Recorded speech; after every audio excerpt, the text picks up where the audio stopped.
Good afternoon, everybody. Dr. Michael Jacobs here at the Fertility and IVF Center in Miami. Welcome to today's Instagram chat. I'll be with you in 10 seconds.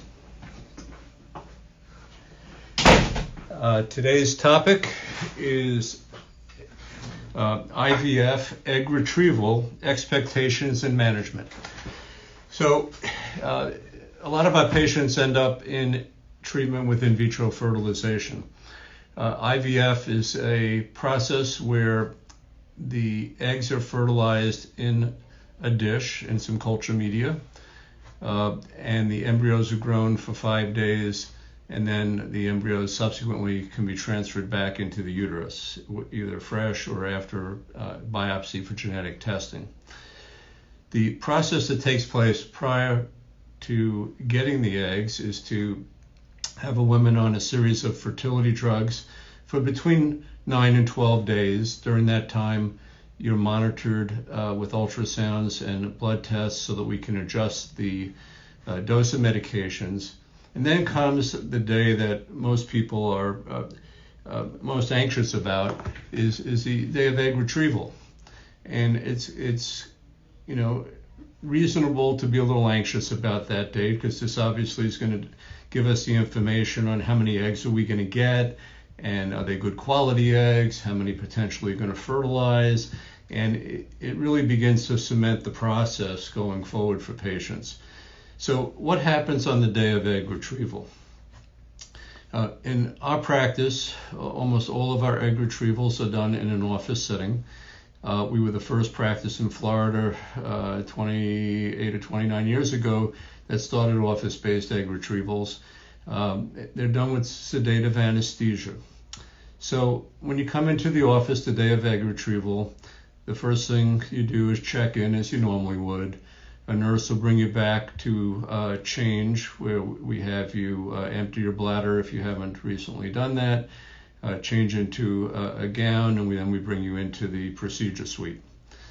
This procedure suite is a large room that has adequate space for an anesthesiologist, yourself, and myself or my partners to be present to do the egg retrieval. And initially, we'll have you just review the consent form, sign the consent form that says we're going to do a transvaginal ultrasound-guided egg retrieval. And then an IV is placed, usually somewhere in one of your arms. And once the IV is placed, initially it just has some lactated ringers of plain salt solution infusing. But that gives us a line in order to give you adequate sedation. We do have you use a nasal cannula so that we give you some extra oxygen through your nose.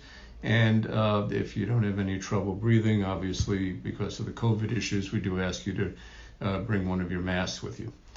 So at this point, we just have you lying flat. We get an IV in. Anesthesia will go over your history, ask you some questions about any potential medical problems. Once the IV is in place, we'll get you some antibiotics, which are given prophylactically, and usually a single dose prior to the actual egg retrieval is all we need.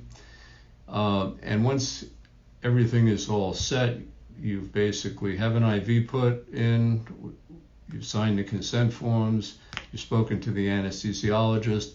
Before we give you any sedation, we'll ask you to move down to the end of the table and get you into the traditional examining position. And that's so that we don't have to drag you down and reposition you. You do it all on your own, basically. At that point, the anesthesiologist will give you intravenous sedation. So you get the antibiotic, and then you get sedation. Most commonly, we use a combination of medications called Diprivan and Versed, and these medications are the same medications that anesthesiologists use for wisdom teeth removal or colonoscopy. They're very short-acting, they're very good to sedate you, and we're looking for a level of sedation where you feel no discomfort at all, so you're not reacting to what we're doing, but also not to the point where we're suppressing your respirations.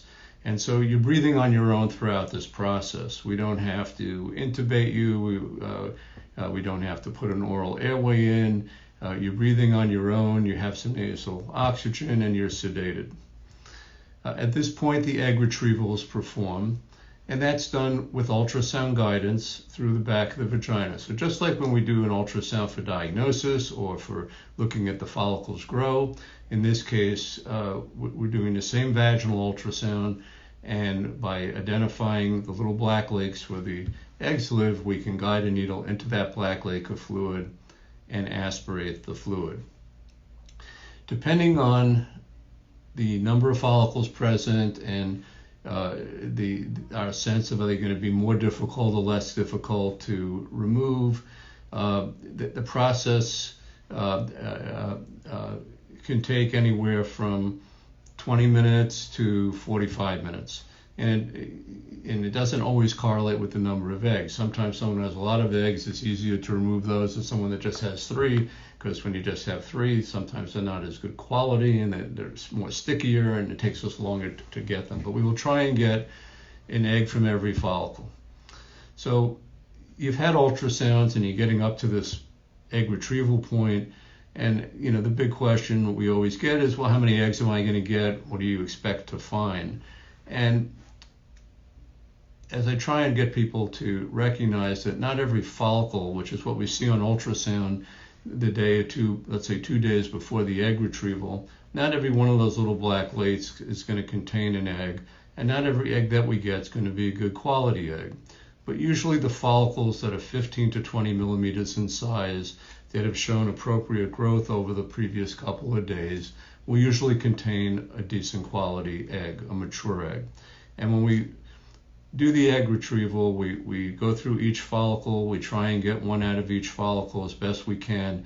We'll even try and get eggs out of the smaller follicles, although many times, even though we get them, they're not as good quality eggs and they're not capable of being fertilized. So we do the egg retrieval.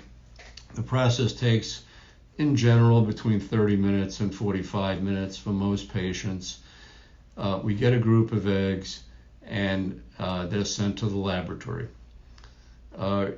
Once we're finished with our end of the procedure, the medications just wear off and you come out of the sedation, and we hang on to you for anywhere from an hour to 2 hours in most cases until you're fully recovered and able to go home. We do need somebody to take you home. We can't put you in an Uber or a taxi by yourself. And we do recommend that you have somebody at home with you that evening to just be around. It's extremely rare to have complications from an egg retrieval, but it is possible to have bleeding. It's very rare, but it can occur. It's possible to have infection, very rare, but can occur in patients who are overstimulated post-procedure. You can have the ovaries can enlarge a couple of days later and retain fluid and have hyperstimulation syndrome. So all these things are rare, but it's good the first night to have somebody with you just so that in case there's a problem, somebody's there to help you.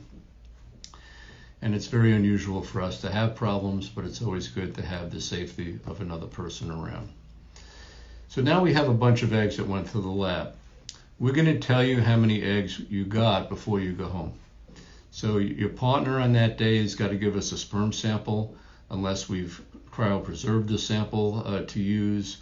And we take that sperm, we'll fertilize the good quality eggs, but we'll tell you before you leave, hey, we got 6 eggs or 12 eggs or 25 eggs, whatever it may be. But what I can't tell you as soon as we get the eggs retrieved is how many of those were good quality and how many are going to fertilize. And a good quality egg is called a metaphase 2 egg. It's an egg that has resumed the meiotic phase of division and extruded the first polar body, which translated into English means it's an egg ready to be fertilized and capable of being fertilized by a sperm. So the lab will then fertilize those eggs, and the next day we'll look at the eggs to see how many fertilize, basically. So on the day of the egg retrieval, we'll be able to tell you how many eggs we got, but we won't tell you how many were injected to fertilize and how many succeeded until the next day. And so the day after the egg retrieval, it's our custom to have somebody in our lab contact you, and we'll tell you we had X number of good quality eggs, and that number is going to be different than the total number of eggs, because not everybody has 100% normal eggs. And of the eggs that were good quality, in other words, the ones that were capable of being fertilized, how many of those that we injected actually did fertilize. And in general, of good quality eggs, you see around 75% fertilized, unless you're dealing with very, very poor sperm, and then it might be only 50% if it's testicular aspirated sperm with limited motility. But in general, we'll see around 75% of metaphase 2 mature eggs fertilized. The things to look forward at home for after egg retrieval is just any unusual pain. Some people have a little bit of discomfort. Some Tylenol is all most people will need. If you start having shoulder discomfort, lightheadedness, significant back pain, or your abdomen is very hard or firm instead of soft and pudgy, then those are things we need to let us know about, and give us a call and let us know. But in general, other than feeling a little bit bloated just from having a procedure done, and tired because any anesthesia or any procedure is a stress response on the body, most patients do really well. And other than taking it easy that evening, that's all the best advice we can give you. We want you to have a dinner that night. Just eat lightly. Start with some fluids initially when you go home, and if that's okay, progress up to a normal diet in the evening. Avoid, a big elaborate meal and very spicy food. So a normal meal, a normal dinner is totally fine. The day of egg retrieval, next day you go back to normal. That's pretty much the story, and the key is asking questions when you have them, and we'll outline things for you. But again, in summary, when you come in, we'll have you change, we bring you back to the procedure room, we'll get an IV started, we'll make sure you've signed all the consents that need to be signed, we'll get you a dose of an antibiotic intravenously and give you sedation. The procedure will last anywhere from 30 to 45 minutes. And then after an observation period of 1 to 2 hours, we're able to send you home. We'll give you information on how many eggs are retrieved. And then the following morning or following day, we'll get back to you and say, hey, the 15 eggs, 12 were good eggs, and we injected the 12, and of the 12, 8 or 9 fertilized and are being left in culture for the next 5 or 6 days. Once we give you a fertilization report, you really don't hear from us for about 5 or 6 days until we've gotten to the blastocyst stage to see how many embryos have developed and have been biopsied. So I hope this has been helpful. Let us know if we could provide any additional information. Although most patients are always a little bit stressed out and anxious about the day of egg retrieval, it's actually the culmination of a lot of hard work by you guys taking all these medications and getting to the point of getting the eggs. So it's actually more of a celebratory day rather than an anxious day from our standpoint, because now we're finally getting eggs to work with, and that's the first step towards getting you healthy embryos and a healthy baby. So I wish everybody well, stay safe on this Monday, and have a good day.